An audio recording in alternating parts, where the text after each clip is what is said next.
그 유홍준 관장이 쓴 책 중에 그 아는 만큼 보인다 이런 제목의 책이 있는데요. 이 책에 보면은 눈에 띄는 문구가 하나 나옵니다. 인간은 아는 만큼 느끼고 느낀 만큼 보일 뿐이다. 저는 이게 참 와닿더라고요.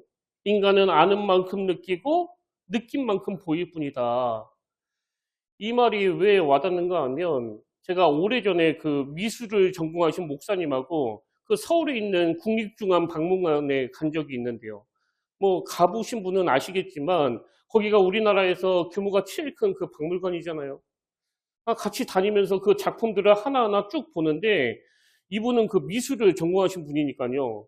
뭐 얼마나 신이 났는지 그래서 저에게도 작품을 볼 때마다 일일이 막 다 설명을 해주시고 이게 그거구나. 내가 이걸 여기서 볼 수 있다니 막 그렇게 막 감탄하면서 즐기시는데 사실 저는요 학교 다닐 때 그 미술 점수가 제일 나빴습니다. 그리고 그쪽으로는 아예 문외한이기 때문에 이 마음에 어떤 감동도 없고요.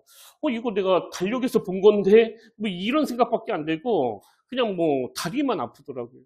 그래서 나중에는 제가 저희 의자에 앉아서 기다리고 이 목사님은 혼자 다니면서 시간을 그렇게 보냈는데요.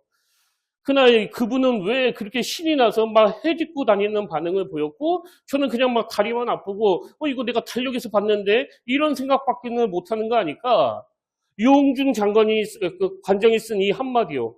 인간은 아는 만큼 느끼고 느낀 만큼 보일 뿐이다. 저는 잘 알지를 못하는 거거든요.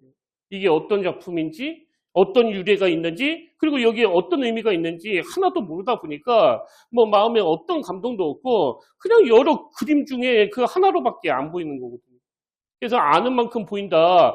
이 책 목차에 보면은 이런 제목의 목차가 있습니다.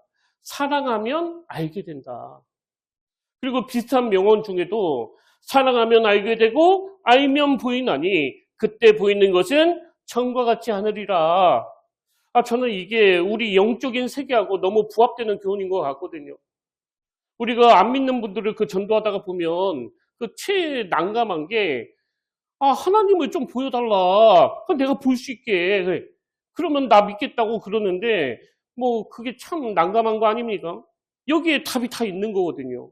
사랑하면 알게 되고 알면 보이나니 그때 보이는 것은 전과 같지 않으리라. 여기 나오는 그때 보이는 것은 전과 같지 않으리라가 뭘 말하는 거예요? 이론으로만 알고 있던 로마서, 이론으로만 알고 있던 아가서, 이론으로만 알고 있던 그 수많은 성경 내용들을 사랑으로 알게 될 때 사랑하면 알게 되고 알면 보이나니 그때 보이는 것은 전과 같지 않으리라. 그래서 저는 이 제목을 가지고 기도합니다. 하나님 이번에 이 아가서 말씀을 나누는 동안에 이 구호가 우리 실천이 되고 경험이 되기를 원합니다. 인간은 아는 만큼 느끼고 느낀 만큼 보일 뿐이라고 한다면 우리가 하나님을 더 알아가기를 원합니다.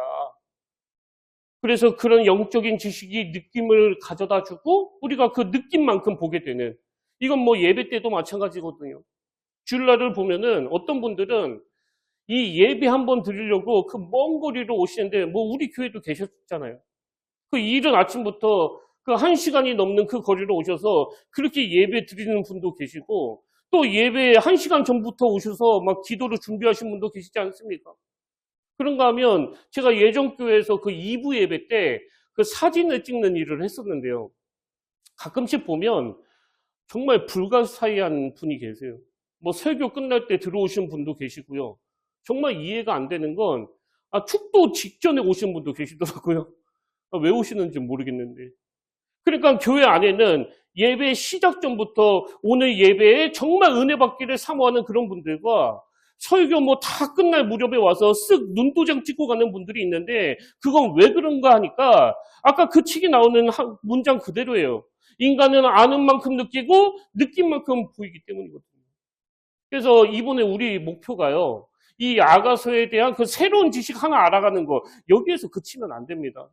사실 아가서는 지식적으로 설명하자면 이게 뭐 10분만 쓰면 되는 거거든요. 저는 오늘 저와 여러분이 이 아가서를 지식으로만 아는 게 아니라 모든 시가 그런 것처럼 마음으로 음미하고 또 느끼고 그리고 그 하나님을 더 깊이 알아가고 그래서 사랑하면 알게 되고 알면 부인하니 그때 보이는 것은 전과 같지 않으리라. 그 이전과는 또 한 걸음 주님께 더 가까이 나아가는 그런 계기로 하나님이 이 시간을 인도해 주시기를 소망합니다.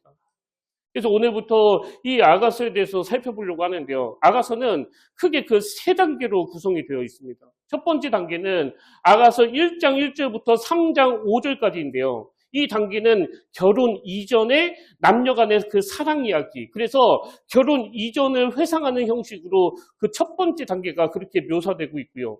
두 번째 단계는 두 사람의 그 결혼식에 관한 내용인데요. 그게 3장 6절부터 5장 1절까지 내용입니다. 그리고 세 번째 단계는 5장 2절부터 맨 마지막 8장 14절까지, 그러니까 아가서 뒷부분은 전부 결혼 이후의 생활을 다루고 있는데 역시나 결혼 이전보다 이유가 더 복잡해요. 결혼 이후의 과정은 또 몇 단계로 나눌 수 있는데요. 처음에는 그 사랑의 위기가 찾아옵니다. 그리고 그 과정에서 그 사랑이 성숙해지고요. 맨 마지막은 그 사랑이 완성되는 것으로 그렇게 마무리가 되는 형식이에요. 그래서 아가서를 뭐 이론으로 머리로 알자면 이렇게 설명하고 그냥 끝나면 돼요. 너무나 간단한 이야기거든요. 근데 이 아가서를 우리가 하나씩 하나씩 알아가고 묵상해 가면 시라는 게 그렇듯이 이 아가서를 곱씹을 때마다 누릴 수 있는 은혜가 많다는 것을 알게 되는데요. 오늘은 먼저 그 첫 번째 단계인 결혼 이전의 사랑의 단계, 이 부분에 대해서 살펴보고요. 다음 주부터 나머지 부분들을 하나씩 하나씩 살펴보려고 합니다. 그래서 오늘 살펴볼 아가서 1장 2절부터 4절까지 말씀을 보면 지난주 말씀드렸잖아요. 이 아가서는 이게 누가 말했는지가 참 중요한데 이게 막 혼재가 되어 있거든요. 그래서 제가 그때그때마다 설명을 드릴 텐데요. 이 아가서의 첫 시작인 1장 2절부터 4절 초반부까지는 그 술람미 여인의 노래가 나오고요. 그리고 4절 뒷부분은 이제 그 친구들의 코러스가 나와요. 근데 저는 이 앞부분에 나오는 이 술람미 여인의 노래를 보면서 그 뭐라고 그럴까요? 너무 도발적이라고 그럴까요? 첫 시작에서부터 그 왕을 향한 이 여인의 그 강렬한 표현이 나오는데 저는 이 여인의 표현들을 보면서 이게 우리 신앙생활에 참 중요한 메시지를 주는구나 그런 생각이 들었습니다. 그래서 제가 이런 내용을 가지고 우리가 어떻게 하면 더 깊이 있는 그 신앙생활을 영위할 수 있을까 여기에 초점을 맞춰서 말씀을 준비했는데요. 오늘 저와 여러분이 더 성숙한 신앙생활을 하길 원하신다면 이 아가서를 통해서 특히 이 술람미 여인의 노래를 통해서 여러분 세 가지 목표를 가져야 됩니다. 그럼 그 신앙 성숙을 위한 그 첫 번째 목표가 뭐냐? 주님과의 친밀감이에요. 주님과의 그 친밀감. 주님과 동행하는 그 은밀한 친밀감을 누리는 신앙생활. 이걸 여러분이 목표로 삼으셔야 돼요. 저는 주님과 동행하는 이 은밀함에다가 포인트를 두고 싶은데요. 제가 왜 제목을 이렇게 잡았는가 하면 지금 사랑에 빠진 술람미 여인이 가장 먼저 요구하는 게 바로 입맞춤이거든요. 자, 1장 1절부터 2절을 보십시오. 솔로몬의 아가라 내게 입맞추기를 원하니 내 사랑이 포도주보다 나음이로구나. 여러분이 다 아시겠지만 이 남녀 간의 사랑에서 그 입맞춤이라는 건 굉장히 그 깊은 관계에서만 할 수 있는 그 친밀감의 표현 아닙니까? 뭐 만나자마자 입맞춤하는 사람은 없잖아요. 이제는 내가 이 사람과 함께 마음을 나누고 그냥 보통 아는 관계를 뛰어넘는 깊은 관계로 발전되기를 원한다. 그 징표 중에 하나가 이 입맞춤이니까요. 이 입맞춤은 굉장히 은밀한 거예요. 그리고 그 깊은 관계를 설명해 주는 거거든요. 근데 오늘 이 본문에서 술람미 여인이 말씀을 시작하자마자 내게 입맞추기를 원한다. 그리고 이 술람미 여인이 왕과의 그 인격적인 교제, 그 사랑하는 관계로 나아가기 위해 이 입맞춤을 요구했다는 이 내용을 통해서 예수 믿는 우리 모두가 다 주님을 그냥 피상적으로 아는 그런 관계가 아니라 내가 주님을 더 깊이 알아가길 원합니다. 그 주님과의 은밀한 교제가 일어나길 원합니다. 이런 목표를 가지신다고 한다면요. 그 은밀한 관계를 상징하는 입맞춤이 우리로 치면 그게 묵상이고 그게 깊은 기도이고 그게 찬양 아닙니까? 그래서 여러분이 그저 교회만 왔다 갔다 하는 그런 신앙이 아니라 좀 더 성숙한 신앙생활을 하고 싶다면요. 이걸 한번 목표로 삼아보시면 좋겠습니다. 나는 주님과 동행하는 은밀한 친밀감을 갖기를 원한다. 그리고 이 아가서 말씀을 통해서 그 친밀감을 어떻게 해야 가질 수 있는지, 주님과 그런 관계로 나아가기 위해서 우리가 뭘 해야 되는지 이런 것들을 얻어야 되는 거거든요. 그런가 하면 이 술람미 여인이 요청하는 게 하나 더 있는데요. 그게 4절에 나옵니다. 왕이 나를 그의 방으로 이끌어 들이시니 너는 나를 인도하라. 우리가 너를 따라 달려가리라. 여기에서 중요한 것은요. 예수님께서 우리를 초청하시는데 어디로 부르십니까? 가장 개인적이고도 가장 은밀한 곳으로 부르신다는 거예요. 그래서 제가 수없이 말씀드리지만요. 만약에 하나님이 저에게 네가 목사로 살아가면서 뭐 유명해지고 많은 사람들께 인정을 받는 이 기쁨을 누릴래? 아니면 조용한 곳에서 주님과 단둘이 누리는 이 은밀한 기쁨을 누릴래? 그러신다면요. 뭐 글쎄요. 제가 뭐 겪어보지 않아서 자신할 수는 없지만 결국 저는 2번을 택할 것 같거든요.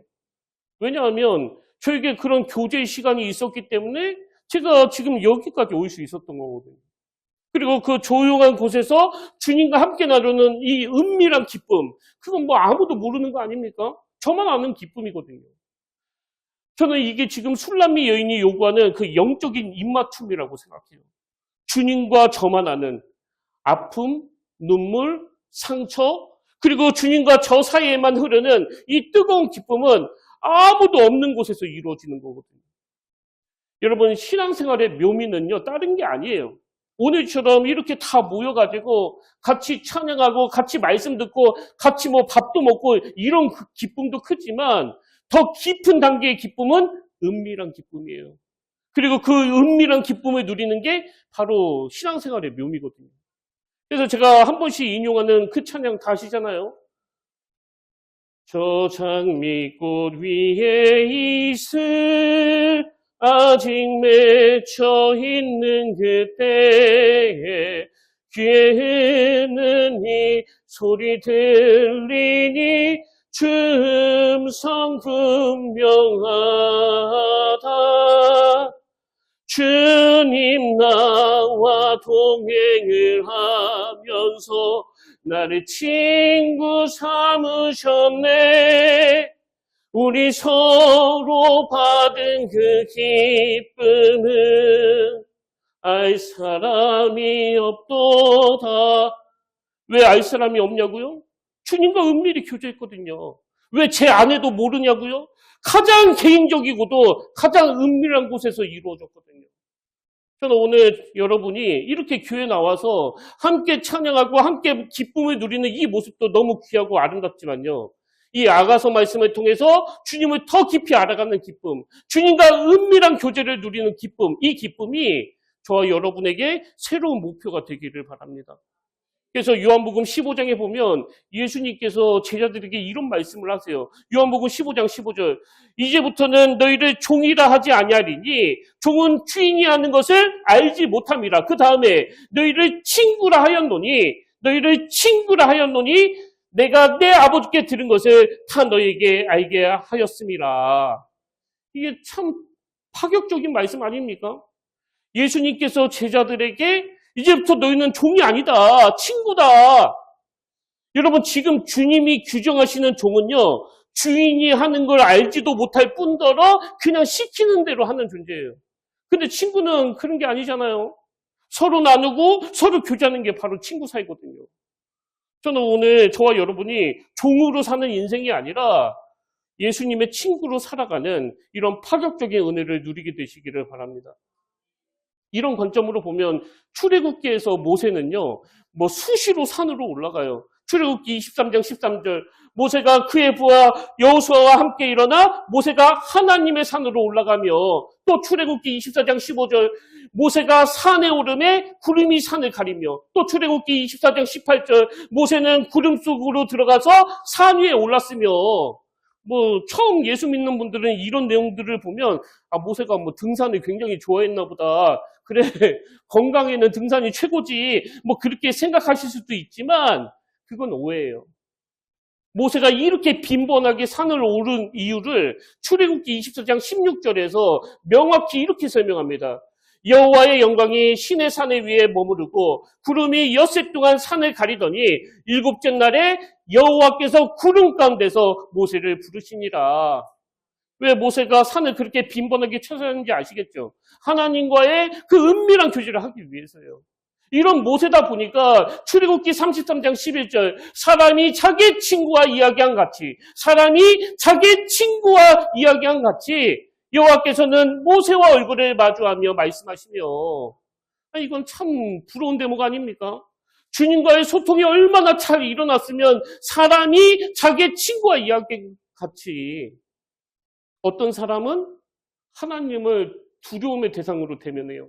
지옥 갈까봐, 벌 받을까봐. 근데 어떤 사람은 이 모세와 같이 주님을 친구와 같이 대하는 거예요. 그럼 사람이 자기의 친구와 이야기인 같이 여호와를 대한다는 게 뭘까요? 다윗이 시편에서 보여주는 것처럼 자기의 그 희노애락, 그 모든 것들을 주님께 다 토해놓는 거. 이게 사람이 자기의 친구와 이야기인 같이 주님을 대하는 거예요. 여러분이 다 아시지만 제가 그 쌍둥이잖아요. 근데 쌍둥이가 그 참 좋은 게 뭐냐면은요. 우리는 형제 사이면서도 또 친구 사이예요, 친구 사이. 뭐 그 형제 사이라고 하더라도 그 말 못하는 그 비밀이 참 많지 않습니까? 저는 누나한테 비밀 많거든요. 여러분은 없으세요? 근데 친구는요, 이 속 있는 이야기를 다 할 수 있는 관계예요. 저는 이번을 계기로 우리의 신앙이 한 단계 더 성숙해지기 위해서 이 주님과 은밀한 친밀감을 갖게 되는 주님과 친구 관계로 나아가게 되는 저와 여러분 되시기를 주님 이름으로 그리고 진심으로 축복합니다. 그런가 하면 두 번째로 우리가 목표로 삼아야 될 구호가 하나 더 있는데요. 신앙 성숙을 위한 그 두 번째 목표가 뭐냐니까 수동적인 신앙에서 벗어나기입니다. 수동적인 신앙에서 벗어나기. 자, 2절을 보십시오. 내게 입맞추기를 원하니 내 사랑이 포도주보다 나음이로구나. 뭐 요즘은 여성이 남자에게 이런 거 요구하는 거에 대해서 여자는 뭐 이런 말 하면 안 되지. 뭐 그러는 시대는 아니지 않습니까? 근데 그 당시에는요, 남성 중심 사회였기 때문에 여인이 먼저 남성에게 내게 입맞추기를 원하니 이렇게 요구한다는 건 정말 막 어마어마한 일이에요. 남성 중심 사회에 도전하는 그 관습을 깨는 대담한 표현이거든요. 그럼 이 술람미 여인은 어떻게 그 당시 여성으로서는 너무나 생소하고 아니 무슨 여성이 이런 소리를 해. 그런 시대에서 이런 도발적인 표현을 할 수 있었느냐. 이 술람미 여인이 그냥 막 한 게 아니고요. 이런 도발적인 표현을 할 수 있었던 이유는 딱 하나예요. 자, 2절을 다시 한번 보십시오. 내게 입맞추기를 원하니 너의 사랑이 당신의 사랑이 포도주보다 나음이로구나. 무슨 뜻이에요? 술람미 여인이 왕에게 이런 도발적인 표현을 할 수 있었던 건 먼저 베풀어진 그 왕의 사랑이 자기에게 확신을 가져다 주었기 때문에 이렇게 얘기할 수 있었다는 거거든요. 그리고 이게 바로 그 신앙의 원리 아닙니까? 우리가 하나님을 향해 적극적으로 나아갈 수 있게 된 건 그분이 먼저 우리에게 그 선행하는 사랑을 보여주시기 때문이거든요. 그래서 여러분 우리는요, 이 요한일서 4장 10절을 절대 잊으시면 안 됩니다. 사랑은 여기 있으니 우리가 하나님을 사랑한 것이 아니요 하나님이 우리를 사랑하사. 사랑은 여기 있으니 우리가 하나님을 사랑한 것이 아니요 하나님이 우리를 사랑하사 우리 죄를 속하기 위하여 화목제물로 그 아들을 보내셨느니라. 하나님이 먼저 그리스도의 십자가를 통하여 우리에게 손을 내밀어 주셨고 하나님이 먼저 그 십자가를 통하여 죄로 말미암아 도저히 하나님을 바라볼 수 없는 죄인된 우리를 그 사랑으로 품어주셨기 때문에 우리가 그저 시키는 대로 하는 그 종처럼 수동적이고 소극적인 신앙생활이 아니라 이 술람미 여인처럼 주님 앞에 더 과감하게 요구하고 더 과감하게 요청하고 더 적극적으로 표현하고 그렇게 친구처럼 주님과의 그 관계를 교제할 수 있게 된 거거든요. 그래서 4절에도 이 여인의 그 표현이 너무나 적극적이고 너무나 도발적이에요. 왕이 나를 그의 방으로 이끌어 들이시니 너는 나를 인도하라. 우리가 너를 따라 달려가리라. 왕이 먼저 이끌어 주시 않았다면 이 여인이 이런 도발적인 이야기를 할 수 없는 거거든요. 오늘 우리가 이 술람미 여인에게서 배워야 돼요. 우리에게 먼저 손을 내밀어 주시는 그 주님의 사랑에 대하여 확신한다면 더 적극적으로, 더 과감하게, 더 자신 있게, 기도도 마찬가지예요. 여러분이 하나님의 자녀로서의 그 확신을 가지고 그 명분을 가지고 하나님 앞으로 나아가 기도하는 믿음의 성도님들 되시기를 바랍니다. 그래서 요한계시록 3장 20절이요. 볼지어다 내가 문 밖에 서서 두드리노니 누구든지 내 음성을 듣고 문을 열면 누구든지 내 음성을 듣고 문을 열면 내가 그에게로 들어가 그와 더불어 먹고 그는 나와 더불어 먹으리라.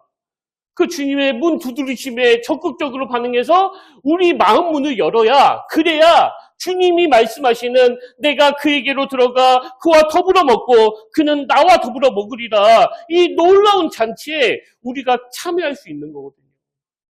언제까지 그 문 두드리시는 소리 앞에 맨날 의심하고 맨날 망설이고 맨날 그 엉뚱한 곳에서 헤매이겠냐고요. 그게 우리 신앙에 아무런 발전을 가져다 주지 못한다고 한다면 하나님 오늘 이 술람미 여인에게 배운 것처럼 이제 저도 주님을 더욱 사랑하기를 원합니다. 그래서 주님이 문 두드리실 때, 주님이 선행해서 우리를 사랑으로 인도하실 때 더 적극적으로 마음의 문을 활짝 열고 그 기쁨의 잔치를 누리는 그런 아름다운 신앙생활을 누리게 되시기를 주님 이름으로 축복합니다. 이게 우리의 그 두 번째 목표고요. 그런가 하면 마지막 세 번째로 신앙 성숙을 위해 우리가 가져야 되는 그 목표가 뭐냐? 세상 즐거움을 넘어서는 참된 기쁨을 맛보는 거예요. 세상 즐거움을 넘어서는 참된 기쁨 맛보기. 여러분의 신앙이 한 단계 더 성숙되기를 원하신다면 그저 지각하지 않는 거, 예배 빠지지 않는 거, 이런 걸 목표로 삼으시면 안 되고요.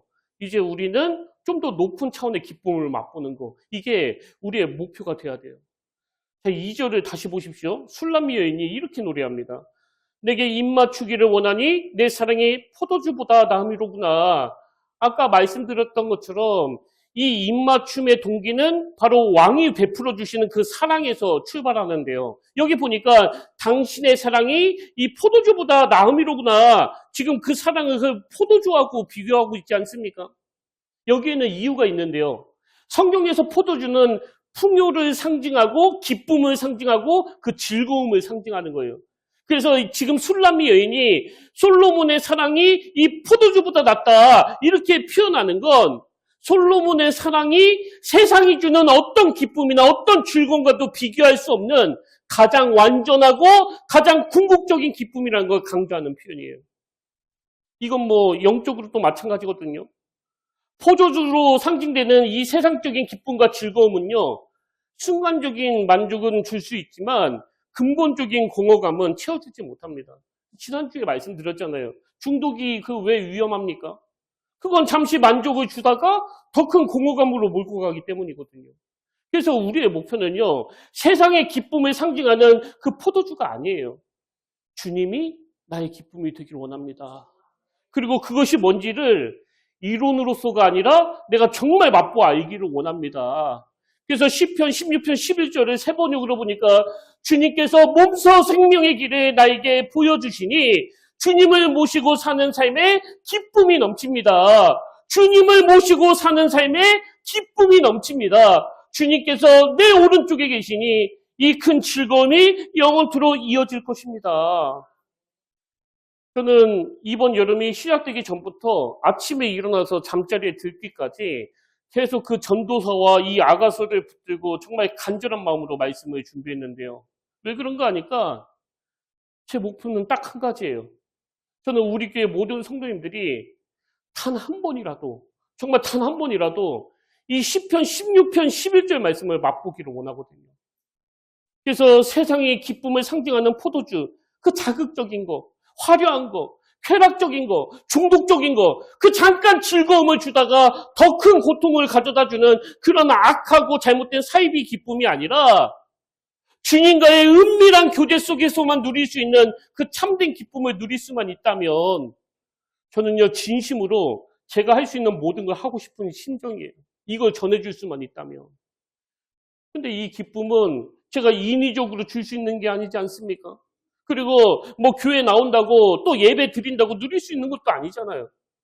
저 역시도 기독교 집안에서 또 모태신앙 뭐 장로 아들로 태어났지만 그 기쁨을 20대 중후반이 돼서야 알았거든요.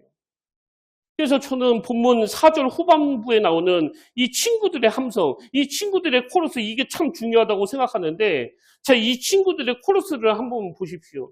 우리가 너로 말미암아 기뻐하며 즐거워하니 내 사랑이 포도주보다 더 진함이라. 처녀들이 너를 사랑함이 마땅하니라. 그래서 오늘 본문의 구조가 아가서 1장 2절부터 4절 초반까지 우리로 치면 주님을 너무나 사랑하는 그 이 여인이 주님과 영적으로 입맞추기를 원하고 주님과 그 은밀한 방으로 들어가 단둘이 교제하기를 원하고 그리고 그 교제 가운데 나타나는 기쁨을 묘사하고 있다면요. 이제 마지막 4절 뒷부분에서는 이 친구들의 코러스예요. 우리도 주님으로 말미암아 기뻐하고 즐거워합니다. 주님을 향한 그 사랑이 이 세상이 주는 포도주보다 더 진하고 더 달콤합니다. 그렇게 뮤지컬처럼 막 합창하는 것으로 이 말씀이 마무리가 되는데요. 저는 이 말씀을 준비하는 내내 여러분을 향해 꿈꿨던 게 바로 이거예요. 아까 말씀드린 것처럼 인간은 아는 만큼 느끼고 또 느낀 만큼 보일 뿐이라고 한다면, 그리고 사랑은 하면 알게 되고 알면 보이는 것이라고 한다면, 오늘 주님의 사랑을 너무나 갈망해서 이 예배자리에 나온 여러분들이 먼저 그 주님과의 은밀한 교제를 통해서 내가 예전에 이론으로만 알고 있던 이 예수 그리스도를 지금은 진짜 가슴으로 알게 됐다. 그 뜨거움으로 주님을 만나는 기쁨을 누리고 나 개인으로 시작한 이 뜨거움과 기쁨이 내 자녀들과 내 주변 사람들께 점점 확산이 되는 거예요. 저는 우리 교회 안에 이런 술람미 여인과 같은 영적으로 성숙한 분이 많이 나오게 되기를 바랍니다. 그래서 포도주보다 더 달콤하고 세상이 주는 그 어떤 것보다도 더 매력적인 주님을 알아갈수록 먼저 저와 여러분의 신앙이 그 주님과의 관계가 더 깊어지고 영적으로도 더 성숙해지고 그리고 그것이 점점 확산이 될 때에 우리 자녀들이 다음 세대가 우리 기성세대가 누렸던 이 기쁨이요. 주님 나와 동행을 하면서 나를 친구 삼으셨네. 우리 서로 받은 그 기쁨을 알 사람이 없도다. 이 기쁨을 누리게 될 줄로 믿습니다. 제가 여기 평택교회에서 목회하면서 하나님으로부터 부여받은 사명은요, 뭐 이것밖에 없습니다. 우리 성도님들이 주님이 주시는 기쁨을 풍성히 누리는 거. 그게 제 사명 전부예요. 그래서 엿새 동안에 직장에서 또 삶의 현장에서 그 웃을 일이 별로 없는 우리 성도님들이 일주일에 한 번 교회로 모이면 뭐 아무 이유 없이 기쁘고 아무 이유 없이 즐겁고 또 아무 이유 없이 좀 더 있다가 가고 싶고 그런 교회가 되기를 꿈꾸고 있는데 여러분 부탁드려요. 지난주에 말씀드린 것처럼 헤벨 후 불면 끝나버리는 게 바로 인생이라면요. 이 짧은 인생 가운데 주님과 교제할 때 누리는 그 기쁨을 많이 맛보게 되시기를 바랍니다. 그래서 이 기쁨이 우리 다음 세대에 흘려보낼 수 있도록 여러분 그거 아시죠? 교회에도 이 수명이 있다는 거. 교회 성장학자들은요. 교회의 수명을 거의 뭐 30년으로 봅니다. 30년을 기준으로 교회는 점점 타락하고 쇠퇴한다. 근데 제가 자료를 보니까요. 우리 교회가 1999년도에 설립을 했더라고요. 이제 5년밖에 안 남았습니다.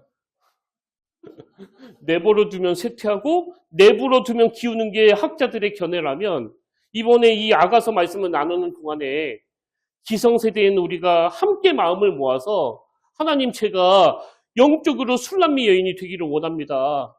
주님과 나만 아는 그 깊고 은밀한 자리로 나아가 그 입맞춤의 기쁨, 저 김의수 목사가 아침마다 누리는 그 기쁨을 저도 한번 맛보기를 원합니다. 그래서 세상이 주는 어떤 기쁨보다도 은밀한 곳에서 아무도 없는 그곳에서 주님과 교제하는 기쁨이 더 크고 더 달콤하고 더 진하다는 것을 먼저 우리 어른들이 맛보고 이 기쁨이 우리 아들에게도 우리 딸에게도 흘러가게 되기를 주님 이름으로 축원합니다. 오늘 아가서 1장 2절부터 4절까지의 이 흐름을 기억하시면서 우리 성령이여 임하소서 이 찬양 함께 불러보기를 원하는데요. 여러분 이 찬양 부르기 전에 우리 내면에 성령님을 초청한다는 의미로 그 오래간만에 그 백문일답 다시죠? 그 선포하고 같이 찬양을 부르기를 원하는데요. 여러분, 내 의지로 또 내가 막 결단해가지고 은혜를 받는 게 아니고요. 성령님이 내 안에 임하시고 그 성령님이 나를 기경시켜 주셔야 돼요. 그래서 백문일답. 제가 어떤 질문을 들으든지 간에 답은 오로지 하나예요. 예수 그리스도, 예수 그리스도, 예수 그리스도. 그 이름을 높이 선포하고 성령이여 임하소서 함께 찬양하기를 원하는데 뭐 연습 안 해봐도 되겠죠. 만약에 목소리가 작으면 다시 하겠습니다. 자, 오른손을 여러분 불끈 쥐시고요. 예수 그리스도, 예수 그리스도. 마음 뜨겁게 우리 큰 목소리로 고백하셔야 됩니다. 제가 질문 드리겠습니다. 우리 생의 주인은 누구십니까? 여러분 인생의 목표는 무엇입니까? 우리 삶의 이유는 무엇입니까? 우리를 이 자리로 모으신 분이 누구십니까? 어떻게 하면 죄사함을 받습니까? 어떻게 하면 영원한 생명을 얻을 수 있습니까? 절망이 소망으로 바뀌어질 수 있는 그 비결은 무엇입니까? 교회 부흥의 열쇠는 무엇입니까? 누가 우리를 위하여 놀라운 계획을 가지고 계십니까? 누가 우리를 죽음에서 부활시키십니까? 누가 낙심한 우리에게 꿈과 희망을 주십니까? 불러도 지치지 않는 그분의 이름은 무엇입니까? 우리 마음을 다하여 성령의 은혜를 구하며 함께 찬양합니다.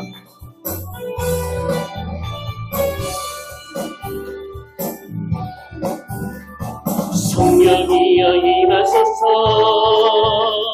맨날은 나의 심령 위에 주님의 은혜에 담비되며 날 흠뻑 적셔 주어 주의 권세 주의 능력 주의 권세 주의 능력 지금 이 시간 임하셔서 악한 권세 모두 깨뜨리고 주의 나라 임하소서 영광 할렐루야 영광 할렐루야 예수의 그 피가 내게 승리 주네 구원이 되시네 영광 할렐루야 영광 할렐루야 예수의 이름이 능력되네 소망이 돼 우리 다시 한번 고백합니다. 성령이여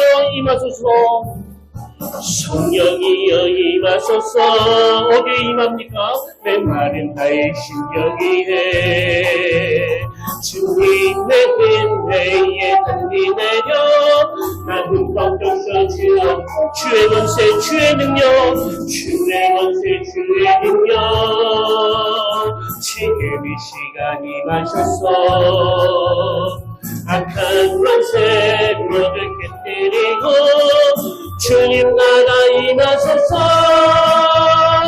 영광 영광 할렐루야 예수의 그 피가 내게 승리 주네 구원이 되시네 영광 영광 할렐루야 예수의 이름이 능력되네 소망이 되시네 영광 할렐루야 영광 할렐루야 예수의 그 피가 내게 승리 주네 구원이 되시네 영광 할렐루야 예수의 이름이 능력되네 소망이 되시네 아멘. 사랑이 많으신 하나님 아버지 오늘도 우리를 주님의 전으로 친히 불러주시고 이 아가서 말씀을 통하여 우리의 신앙을 다시 돌아보게 하시니 감사드립니다. 하나님 우리가 주님을 알아가되 머리로만, 지식으로만, 이론으로만 아는 것이 아니라 이제는 주님을 더 깊이 알아가기를 원합니다. 그저 교회 마당만 밟는 신앙이 아닌 주님과 동행하는 신앙이 되게 하시고 아무도 없는 곳으로 부르시는 그 주님의 요청에 적극적으로 반응하는, 그래서 다윗처럼 술람미 여인처럼 주님께 내 마음을 다 털어놓을 수 있는 그런 친밀함을 누리게 하여 주시옵소서. 하나님, 세상이 주는 즐거움보다 주님 안에서 누리는 기쁨이 더 크다는 것을 정말 우리 삶에서 단 한 번이라도 경험하기를 원합니다. 잠시 즐겁게 있다가 더 큰 공허함을 가져다주는 세상의 기쁨이 아니라 주님과 은밀히 교제할 때 누리는 기쁨, 주님과 나만 아는 그 기쁨을 먼저 우리 부모님들이 맛보게 하여 주시고, 그리고 그 기쁨이 우리 자녀들에게, 주변 사람들에게 흘러가도록 강권적으로 역사하여 주셔서 우리 신앙이 주님을 성경에서 들었다 해서 내가 주님을 사랑했고 내가 주님과 함께 걸었고 내가 그 주님 안에서 참된 기쁨을 누렸다, 그렇게 고백하는 은혜를 허락하여 주시옵소서. 오늘도 우리를 먼저 사랑하시고 우리 마음 문을 두드리시는 예수님 이름으로 간절히 기도드립니다. 아멘. 우리 다 자리에서 일어나셔서 소원이라는 찬양 함께 불러보기를 원하는데요. 오늘 말씀을 그대로 녹여놓은 찬양입니다. 우리 가사를 묵상하시면서 또 주님과의 그 교제를 사모하시면서 이 찬양 함께 불러보기 원합니다.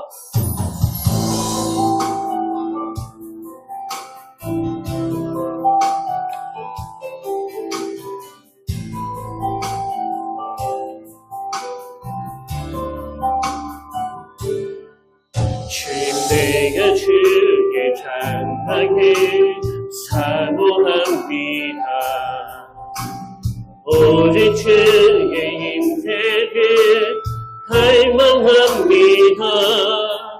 주의 집에서의 하루가 다른 곳의 첫날보다 주님이 주 사랑함에 머물며 사랑 노래합니다.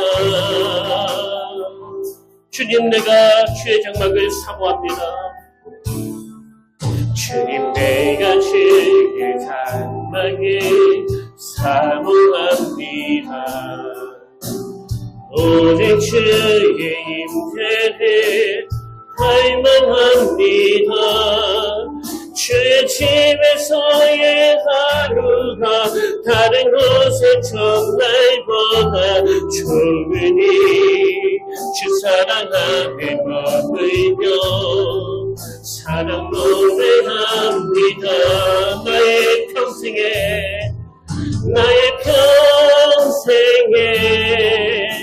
단 한 가지 소원, 주의 아름다우신 보며 사랑 노래하는 것, 나의 원 되신 주님의 얼굴 구하며 주 사랑함에 머물러 사랑 노래합니다. 나의 평생에 단 한 가지 소원, 주의 아름다우신 보며 사랑 노래하는 것, 나의 원 되신 주님의 얼굴 구하며 주 사랑함에 머물러 사랑 노래합니다. 우리 다시 한번 고백하기 원합니다. 주님, 내가 주의 장막에 사모합니다. 오직 주의 임재를 갈망합니다.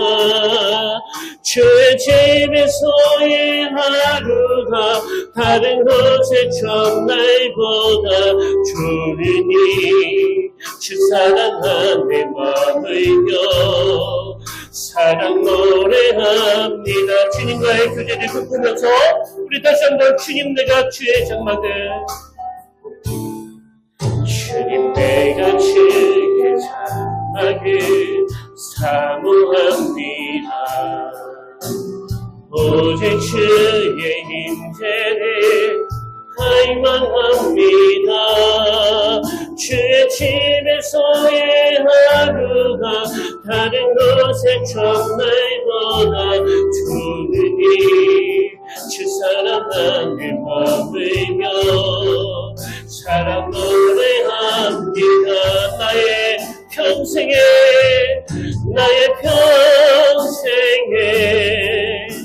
단 한 가지 소원 주의 아름다운 심으며 사랑 노래하는 것 나의 왕 되신 주님의 얼굴 구하며 주 사랑 안에 머물며 사랑 노래합니다.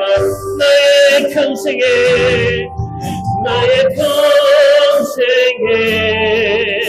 단 한 가지 소원 주의 아름다운 심으며 사랑 노래하는 것 나의 왕 되신 주님의 얼굴 구하며 주 사랑 안에 머물며 사랑 노래합니다.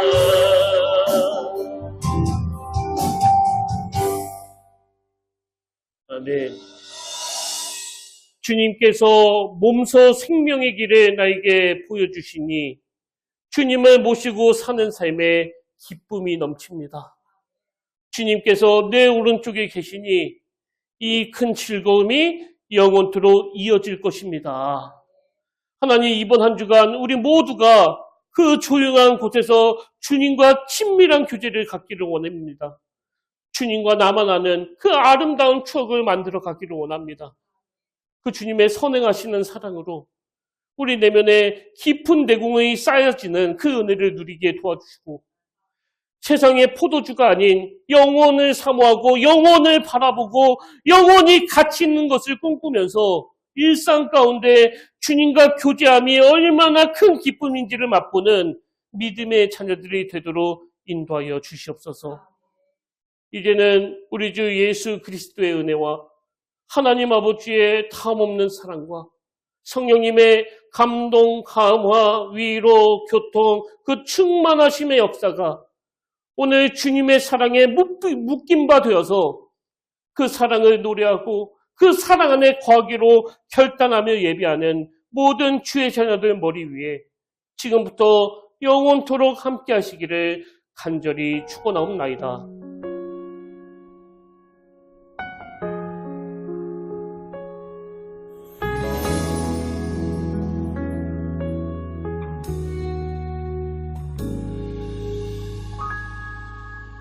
말씀 앞에서 경외함으로 주께 홀로 섭니다. 생명의 말씀 읽고 순종해 주를 예배합니다. 기록된 말씀 있어서 진리로 우리 거룩해 하며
앞에서 경외함으로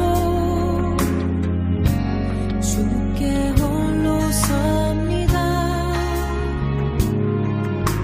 생명의 말씀 읽고 순종해 주를 예배합니다.